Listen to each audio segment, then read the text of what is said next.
Yeah, put my foot. Yeah, and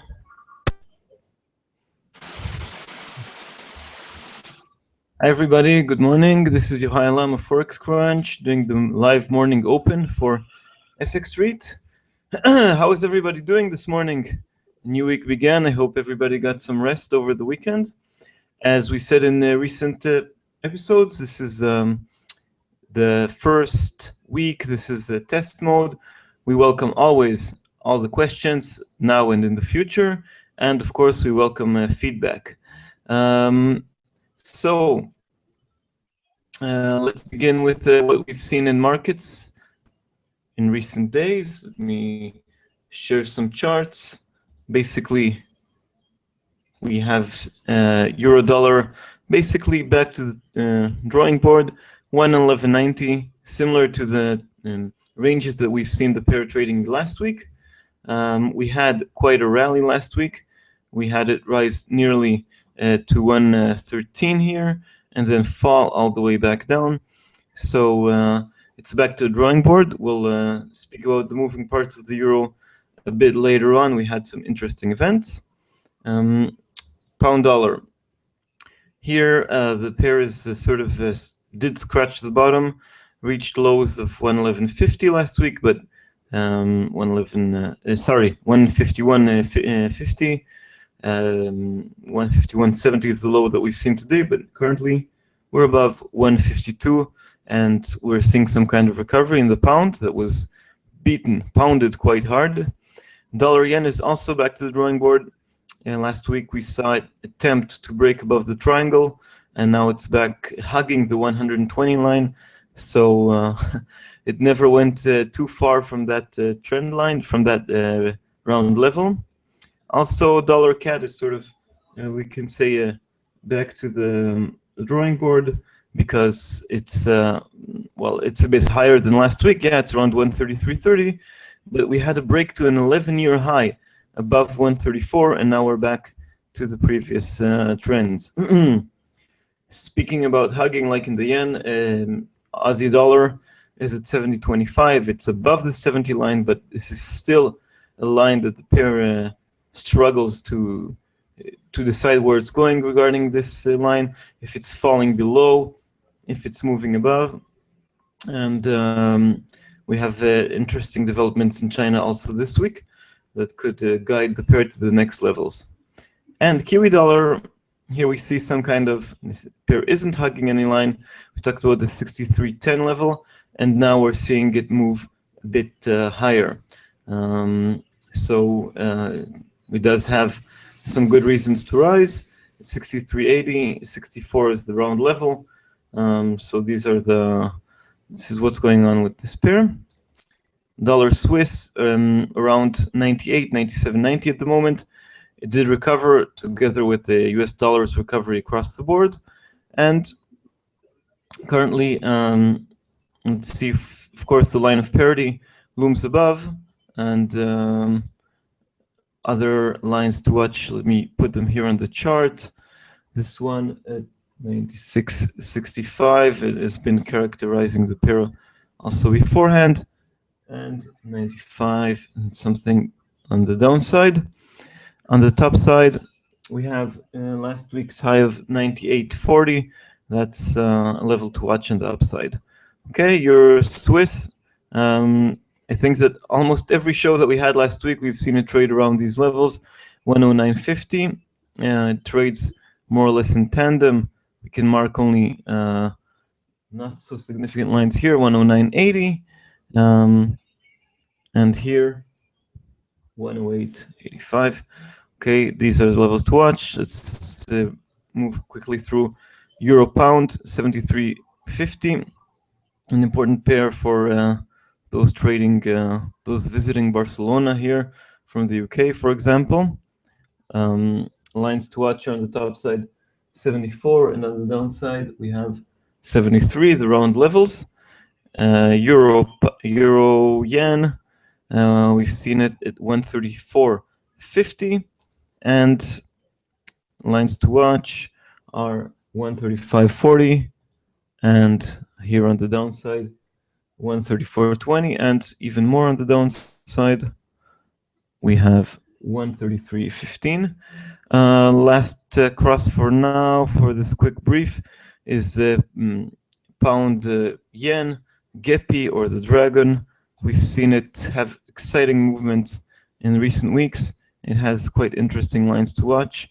So we talked about that in depth on Friday.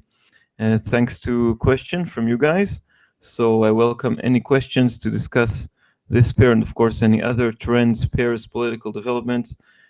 Questions are welcome. So the lines here are 181.50, 184.30, 185, well, it's 186 and 188.12. Okay, let's return to euro dollar and let's see what's going on in markets, what I've prepared for you today. So, what did we have recently? On Friday, after the show, we had US GDP. US GDP actually beat expectations.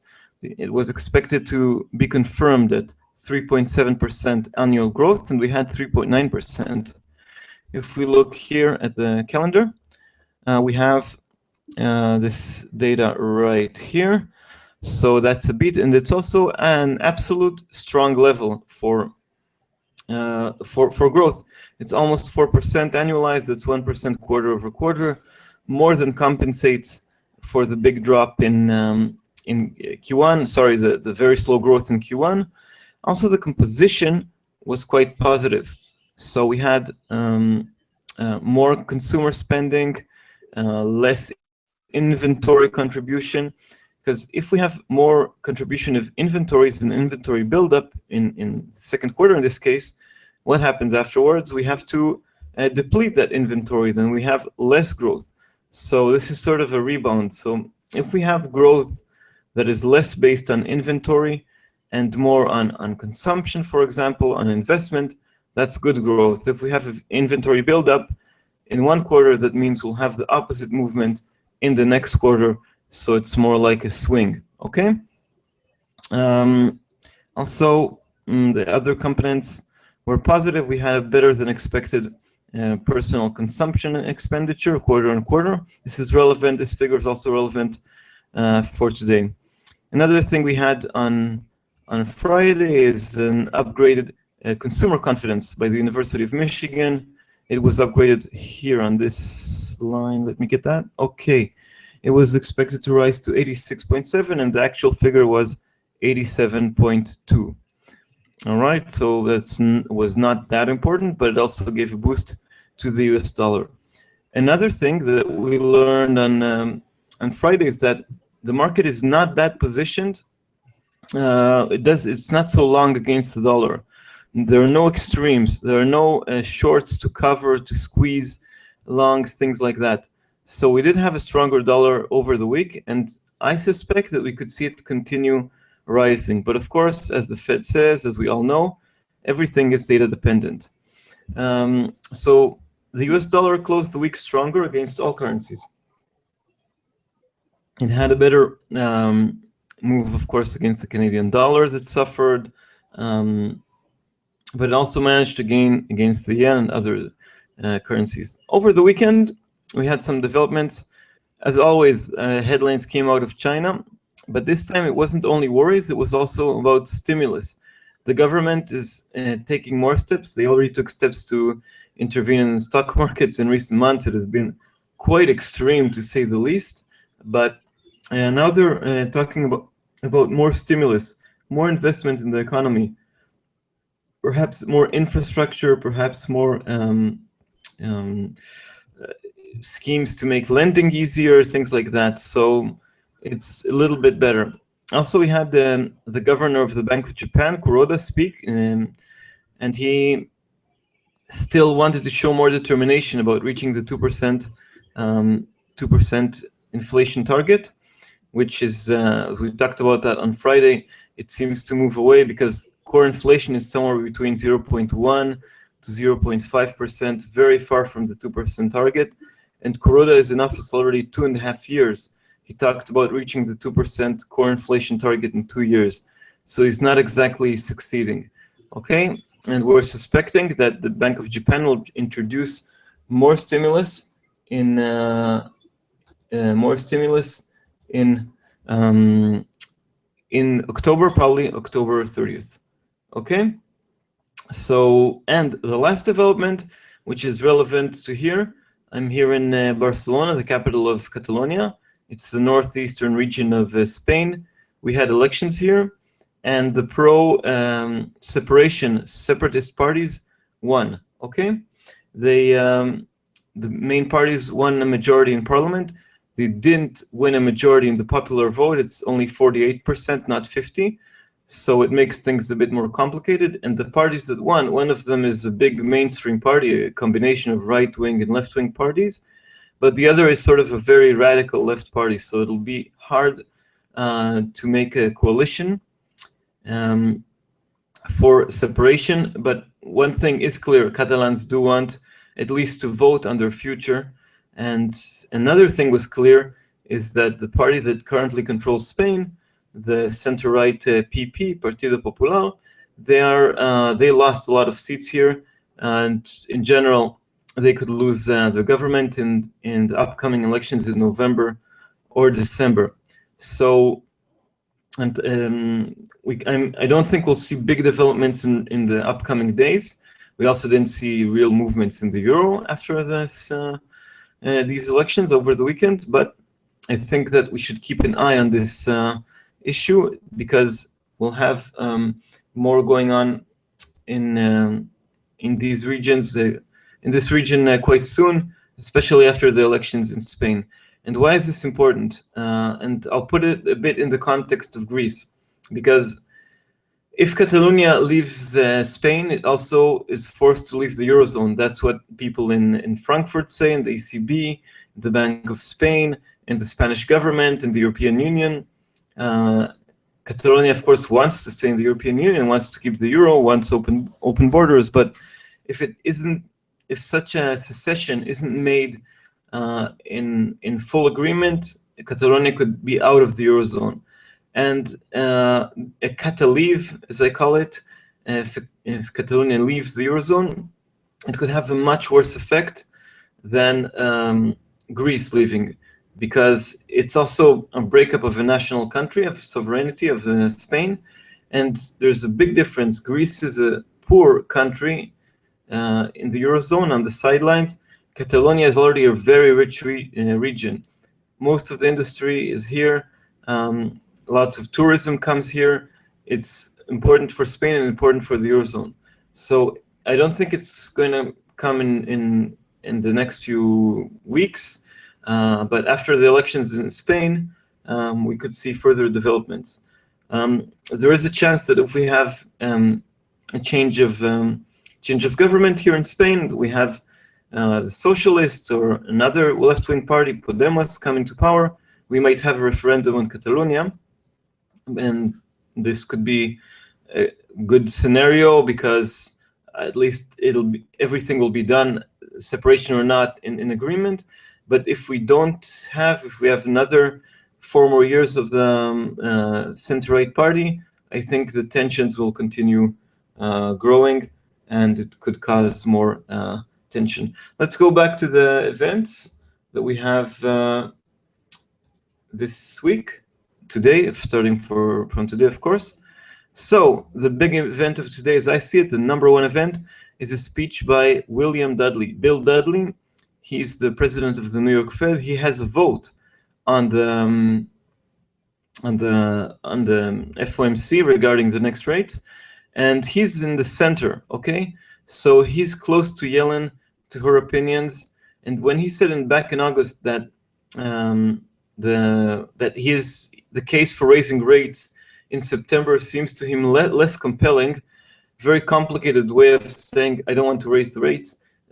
Markets reacted and the dollar suffered. Okay, so we're going to have to hear from him if he still has doubts about a rate hike this year, probably not October, probably December, or if he moves more towards the camp of Janet Yellen.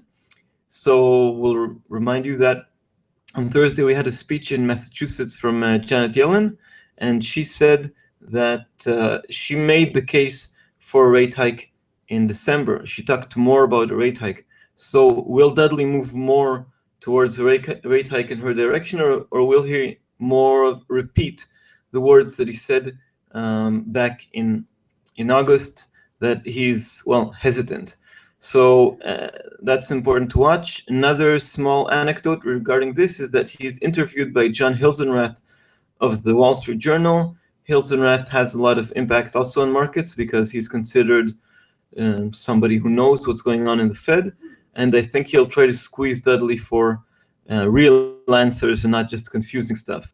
So that's the main event of the day, because last time Dudley said that he's not sure. I think if this time he lines up with Yellen about the rate hike, it could be a positive move for the US dollar. I see we have a question here. Before we move on, let's see. I got a question. What is the reasonable target rate of return on FX trading accounts? I don't have a straight answer for that.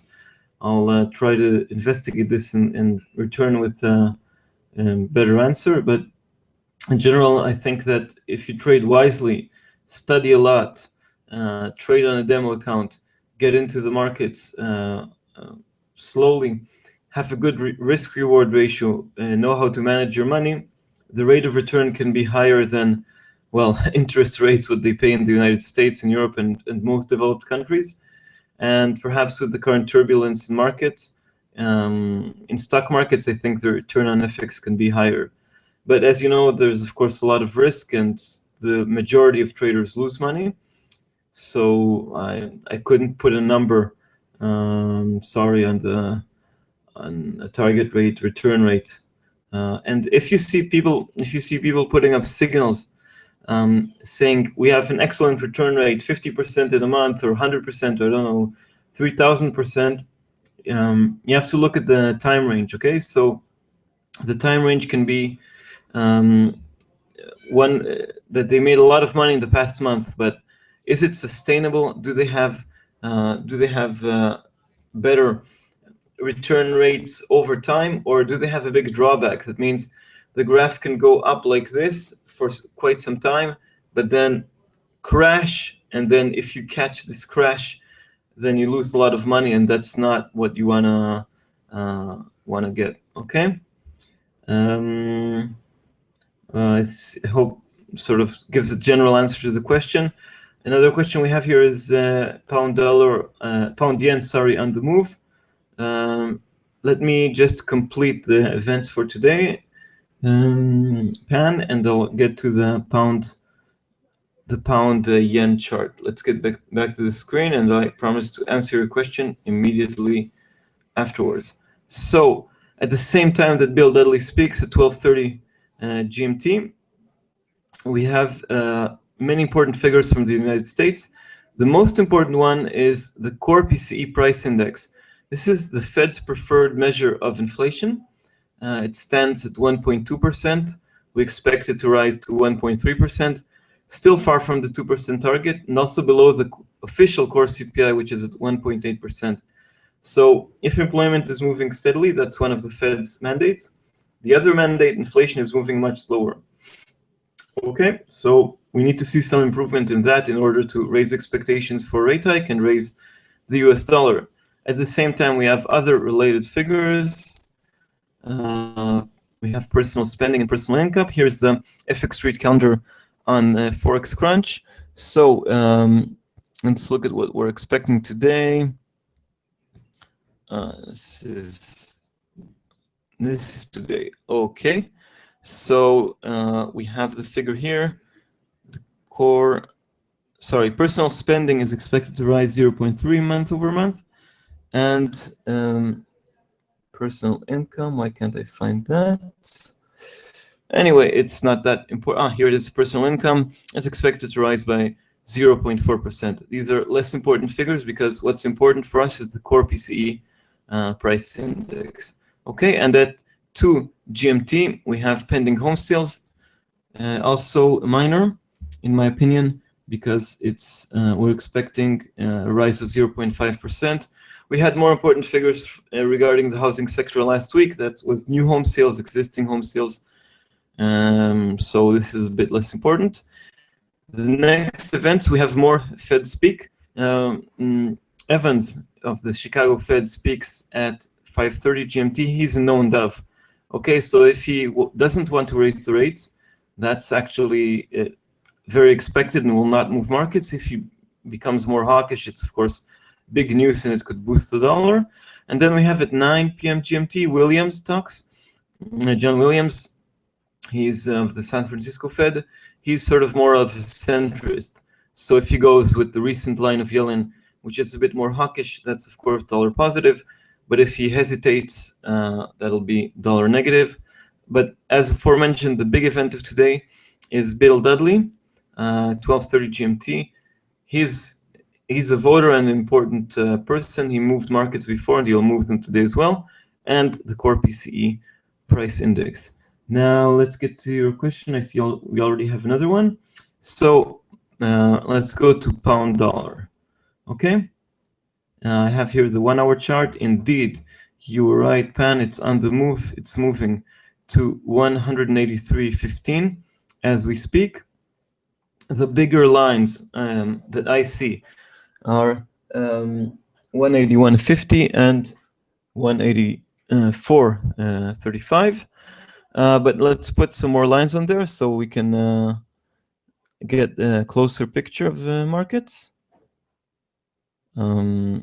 This one makes sense to me, right?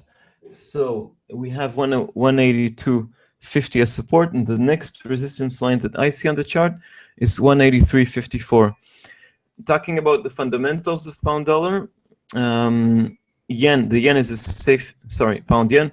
The pound moves more or less alongside the euro in recent weeks, despite the fact that in the United Kingdom, the Bank of England is expected to raise the rates. Probably soon after the Fed. The Bank of England will not move before the Fed. So if we have a more hawkish Fed, I think the pound can rise, because then the expectations will be for rate hike also in the UK. Okay? For the yen is a safe haven currency.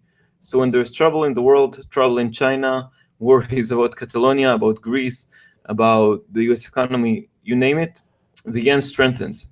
All right, but now we have more talk about more stimulus in Japan, more printing of yens. That means a weaker yen. So yen is on the move.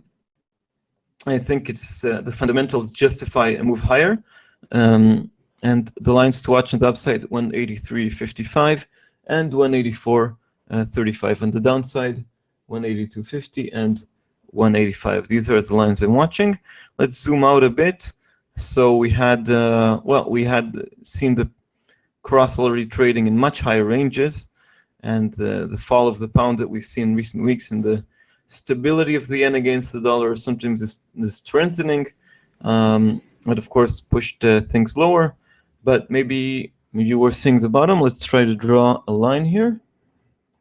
A trend line from here. Just a second. No. Let's try to draw a line here and see if we have some kind of trend. If you wish, on the 1 hour chart. It doesn't want to play long.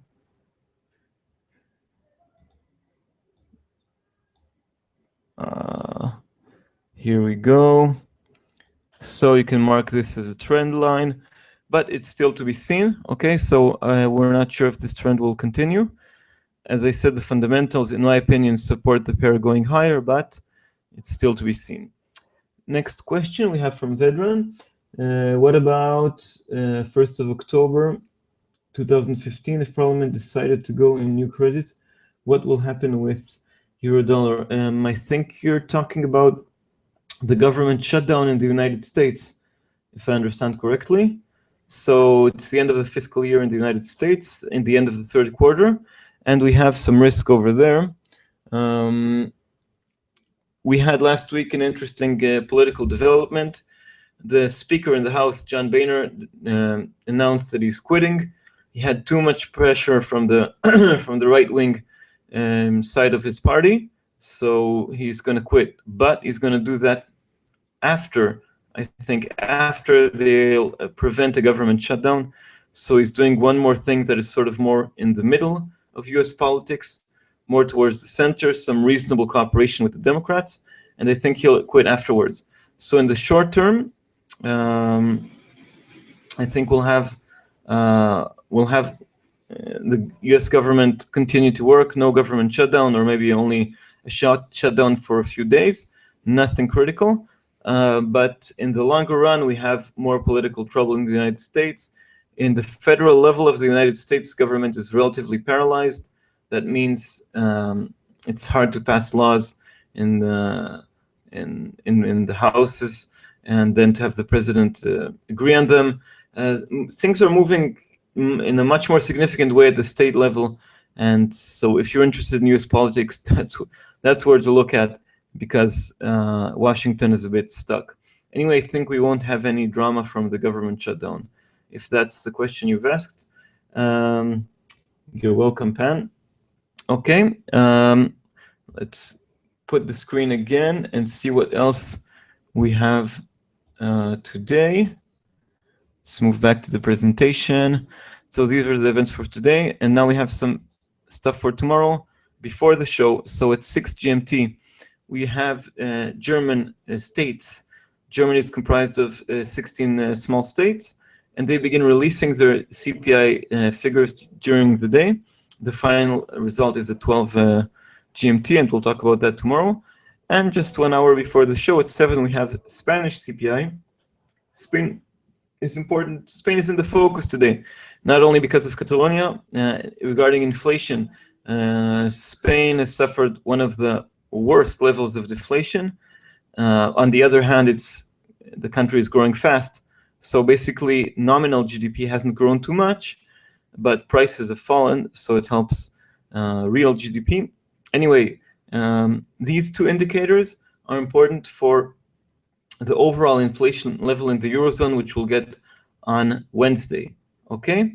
So these are sort of the preliminary figures for the preliminary Eurozone figure.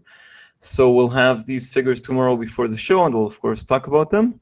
And let's move to some bigger themes in the markets. Vedran, you're welcome. In general, all of your questions are welcome. I'll do my best to answer them. I don't know everything, and I don't have answers for everything immediately, but I'm glad to answer your questions. So the bigger themes in markets are the big question of the Fed, to hike or not to hike. We had the Fed refraining from rate hike and going dovish 2 weeks ago. That hurt the US dollar. But then the question came of which central bank will hike next. Will cut next, will make more loose, will introduce new monetary stimulus. Okay, and last week we had from Yellen, which I hope is feeling better. We had some more hawkish talk. We had a repeat of the Fed wanting to raise rates in 2015. So this thing, of course, we talked about it beforehand. We'll continue talking about it because that's the biggest theme in markets now. Another theme, ECB hesitation. On one hand, they want a weaker euro, but they're not really sure they want to print more euros to buy more bonds. Not too soon, maybe.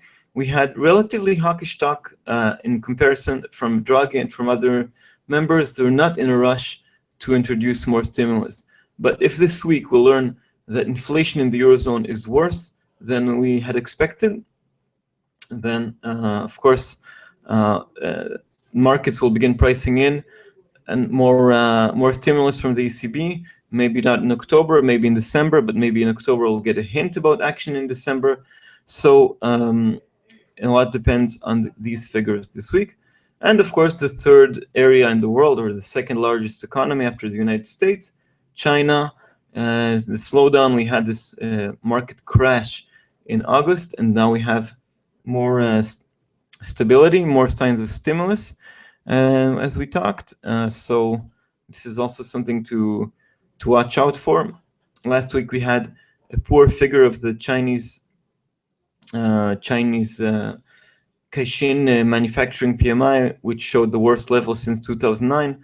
On the other hand, we have stimulus, so these are interesting things to watch. Moving on to later this week, okay, we talked about European inflation data. the preliminary figures and the numbers from Spain and from Germany come tomorrow, and on Wednesday we have the all European figures. We have on Wednesday ADP non-farm payrolls. It's not always fully correlated with the non-farm payrolls, but it's good enough. Of course, we'll talk about everything more in detail on the relevant day. We have another speech from Janet Yellen. She always moves markets when she talks about monetary policy, of course, and non-farm payrolls. So on Friday, and as you know, the Fed cares a lot about jobs and about inflation. We have some inflation figures today, and we have non-farm payrolls on Friday.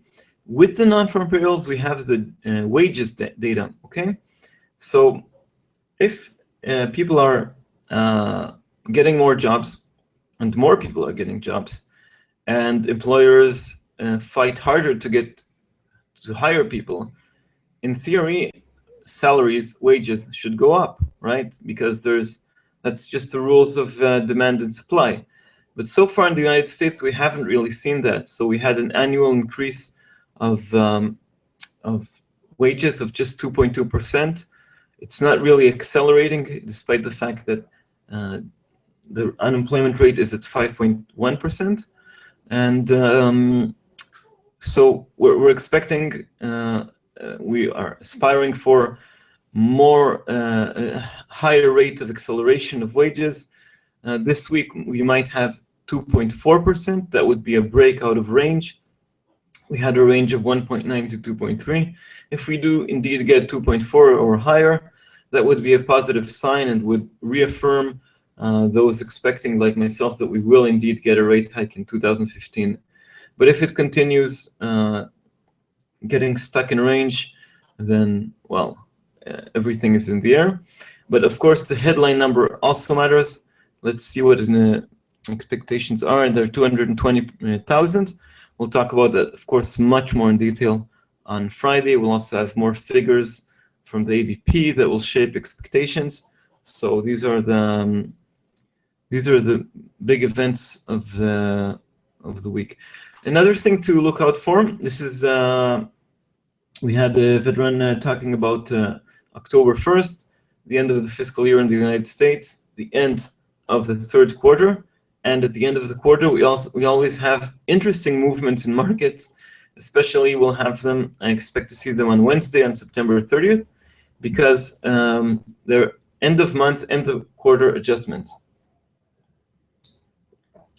So, money managers, portfolio managers have to realign their portfolios because of changes in currencies, changes in stocks, and sometimes we see them rush to adjust their movements in the last moment. So we might see crazy action, especially around 2 or 3 GMT on September 30th, because this is the London fix, and this is sort of the defining moment for currencies. So they'll have to move money. So we might see some weird action. So that makes it also an interesting week. And also the beginning of a new quarter, of course, a new month brings important figures like non-farm payrolls on Friday. And we have more important figures in the following week. Okay, do you have any more questions? Okay, so let's go back to the charts while we wait for more questions. Euro dollar, since I began speaking, is going up. These aren't huge movements. It's just ticking higher in range, getting closer to 112. Okay, we have another question. Would you say good trading is 50% technical and 50% fundamental, or more like 85 to 15? That's, of course, there are lots of opinions on this. I think I see it more, let's say, 70% fundamental, 30% technical. I focus on fundamentals. These are the big things that move markets. If you trade for a longer term, not if you don't do scalping, day trading, don't look at 5-minute charts, but put away the noise and look a bit more on the bigger movements in markets, it's the fundamentals that move markets, the rate hike expectations, the GDP figures, the employment numbers, and then I would use technicals for entry and exit points, stop losses, because of course timing is also very important. So I have to enter at the right time, exit at the right time. Never try to capture the full move. So that's how I see things. Okay, but some analysts will tell you, don't listen to the news. Just know when news events are released. Know when non-farm payrolls are released, because it moves markets. But the actual figures don't matter. Look only at price action. That's the only thing that matters. I'm not in this camp. I'm in the camp that doesn't deny the importance of technicals. Everybody's using technicals, so we can't ignore it because it does move markets, but fundamentals are more important. So another question. Above is one more question. Great, again, mixed fundamentals. Sorry, what question did I miss? Anyway, we have another question from Pan. Pan asks, I guess, do you expect further downside in Aussie in light of China, or is there some short-term upside? Is this just covering of shorts? We did see a lot of covering of shorts. Let me put the Aussie chart, share the screen here.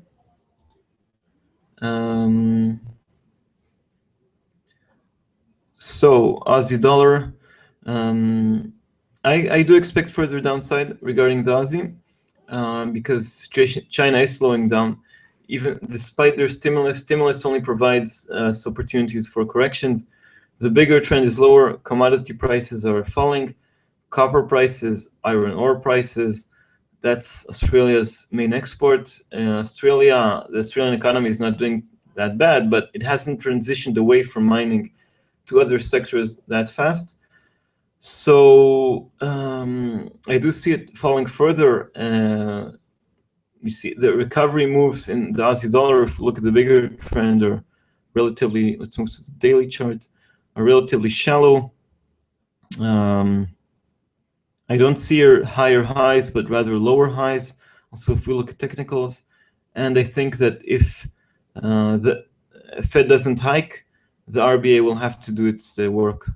Okay, so if we don't have the Fed pushing down Aussie dollar, we'll have the Reserve Bank of Australia pushing the pair lower. So as I see it, any recovery attempt could be relatively minor. Currently, there is a battle there over 70.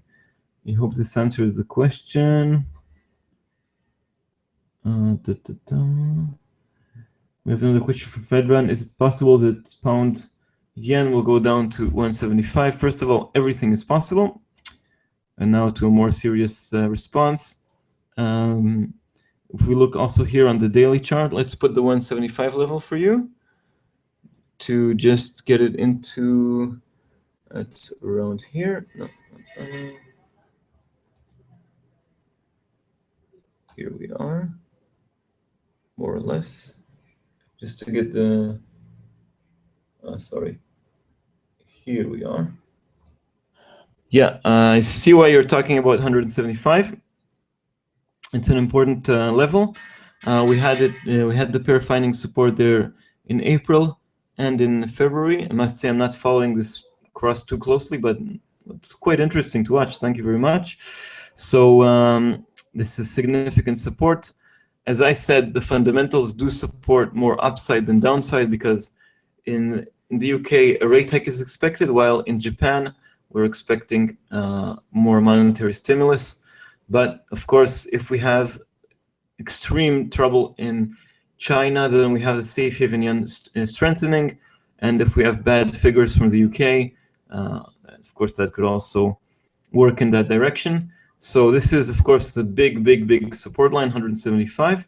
Thanks again for pointing that out. But I see the trend, according to the fundamentals I'm watching, is higher. So this answers the question. London fix exactly. That's at 3 GMT.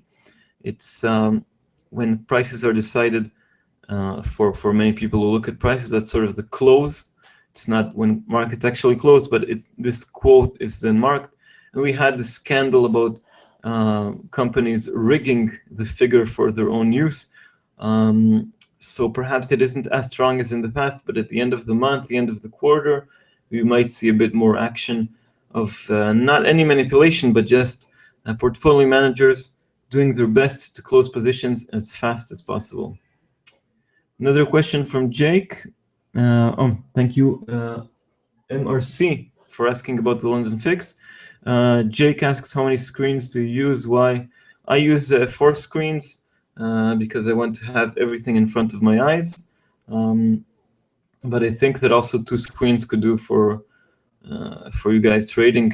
That's I think it's good enough to have the chart on one side and all the rest on the other side.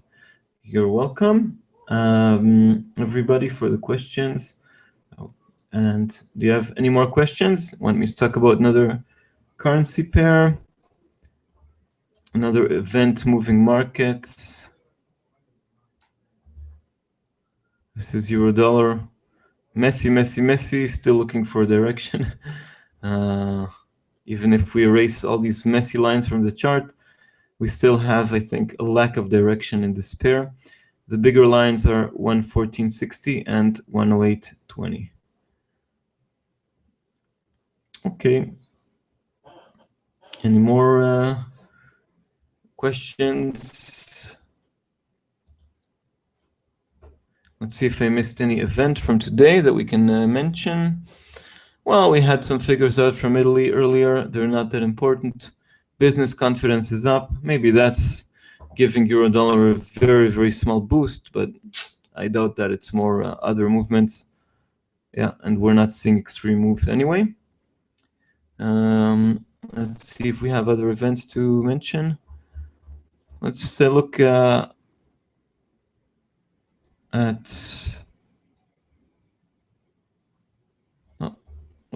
beginning October. We have important events. Okay, let's look again at the chart. Pound dollar, I think, is more interesting today than euro dollar because it's finally recovering. It was hit quite hard last week, and now it's moving a bit higher, 152.20, and that also relates to the move we've seen on pound yen, which is moving higher, above 183. Dollar yen is stuck. 120.20. We had it move above 121 to 121.20, but then it fell back down. Okay, Jake, we have a question from Jake. Sometimes they're better or worse for trading effects. How is the current situation? How does the current situation compare with recent years? I think the situation is better than, let's say, 1 year ago. We have much more volatility in markets, and that provides lots more opportunities. Okay, so we had a bump up in volatility in September last year when the ECB became more serious about stimulus. Then we had much more action in January with the decision of the Swiss National Bank to abandon the peg. Too much action. And in recent months, we do have also quite a lot of action, and I think it's going to be in the months ahead as well. So that's also I think trading is good. Trading conditions are good, but we have to remember not to trade with too much leverage. Okay, we have a question from Cocox about gold fundamentals. In general, fundamentals of gold, we have support for gold from the industrial use. Gold is used in industry, and gold is used as jewels, of course. There's always demand in India, China, and the other countries for jewelry. So that supports gold. On the other hand, we have downside pressure on gold because we had lots of speculation in recent years, and that sent the price of gold so high that and when the hyperinflation didn't arrive, the gold bugs went back into their nests, if you wish, and we had a big sell-off. So now, basically, the fundamentals, we have support from real world use, from jewels and from industry, and we have it moving up and down on speculation about more monetary stimulus. In general, if we have more printing of dollars euros, yens, then we have a stronger price of gold.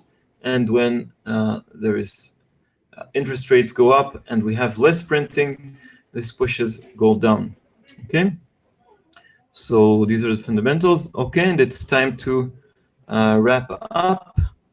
So this is the wrap up for September 28th, Monday, beginning of a new week. Let's see what we had on Friday. We had GDP beating expectations in the United States, reaching 3.9%, better than expected. That gave a boost to the US dollar. The US dollar closed the week higher. Over the weekend, we did have, on one hand, worries about China, as always in recent months, but also we had talk about stimulus that helped sort of soothe things down. We had the Bank of Japan talking once again about doing more to reach the inflation target. But that didn't push the yen lower. And we had elections in the northeastern region of Catalonia here in Spain. We had the separatists winning a majority. It's not something that would have an immediate impact on the euro, but it's something to watch out for in the next month or two, especially towards the elections in Spain. Okay. Today we have the big event of the day at 12:30. Bill Dudley speaks to John Hilsenrath of the Wall Street Journal. Dudley has a permanent vote on the FOMC. He has been dovish in August, hurting the dollar, but is now might align with Janet Yellen. This is a key event. Another key event is the core PCE price index in the United States, which is what the Fed looks about inflation. We also have other figures, other Fed speakers here on the screen, but these are the two big events for today. Looking at currencies, just a brief look for this wrap up. We have euro dollar just a bit lower, 111.90, still looking for direction. The pound is on the move, it is recovering, 152.20. Dollar yen is grinding lower from the highs. It is uncertain that it wants to make a real breakout.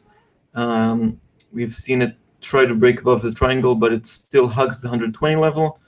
Dollar CAD off the highs at 133.33, which is exactly 75 on CAD dollar. Aussie dollar hugs the 70 level, just a bit above. I believe it still has downside. We talked about that before. Kiwi dollar has room for the upside. It did recover just a bit. And dollar Swiss just under 98. It moves more or less in tandem with the euro. So these are the levels to watch. Okay, so that's it for today. We'll be here tomorrow to talk about markets. We have important events tomorrow, inflation data in Europe and more. And of course, we welcome your questions. And we have one more question. Vidran asks about WTI oil. Well, price of oil is still pressured to the downside. We have a glut in the United States. We have too much supply. Also, Iran, with the lifting of sanctions, is supposed to come back online later this year. I don't see oil prices rising anytime soon to higher levels. I don't see it crashing either. But this sort of 40 to 50 level, I think, is what we'll see. Last question from Jake. Will that interview be on Bloomberg or something? Bloomberg TV. No, I'm sure that Bloomberg TV will bring headlines from that speech, but I'm not sure that they'll broadcast it because it's the Wall Street Journal, not Bloomberg. So Bloomberg TV is a great source. You can tune up. Also follow the news here on Forex Crunch, on FX Rate, on Twitter, of course. But regarding a live broadcast, I'm not sure.